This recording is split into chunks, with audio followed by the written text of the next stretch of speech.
Министерството за внатрешни работи ќе поднесе кривични пријави за родителите, но и за двете малолетнички кои физички го малтретираа 12-годишното девојче во скопската населба Аеродром.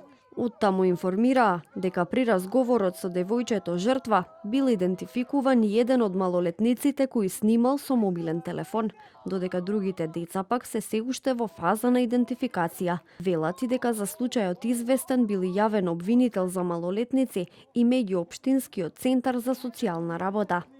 На 1.7.2026 во 19 часот и 30 минути во СВР Скопје 31 годишна жена пријавила на 36.2026 околу 22 часот во парк на подрачјето на општина Аеродром нејзината 12 годишна ќерка била физички нападната од 14 годишна малолетничка која била заедно со нејзината другарка и кои претходно ја натерале во два наврати да клекне на колена и да им се извинува.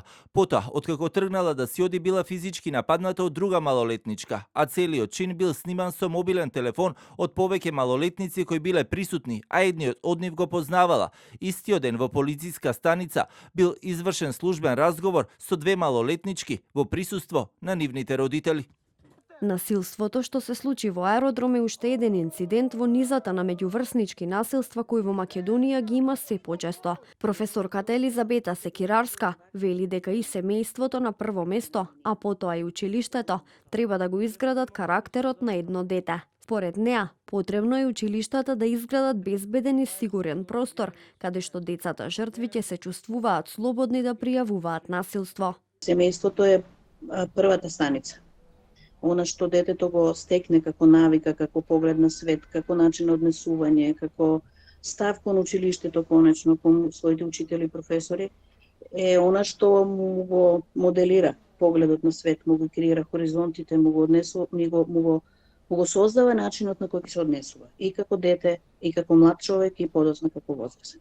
Не може тоа детето да излезе вака деформирано во крајна линија, ако дома му е се уред. Прво, наставникот, учителот мора да биде основен модел за однесување.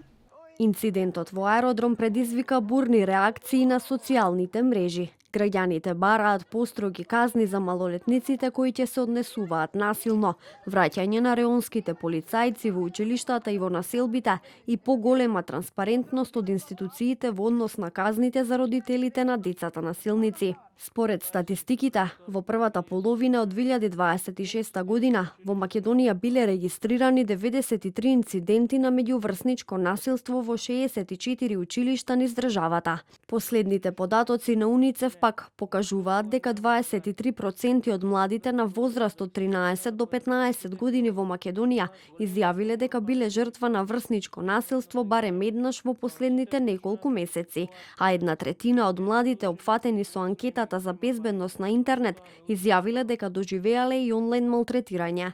Последниот регистриран случај на меѓуврсничко насилство беше во Ѓорче Петров, кога 4 малолетнички малтретираа 13 годишно девојче. Против сите нив е поднесена кривична пријава.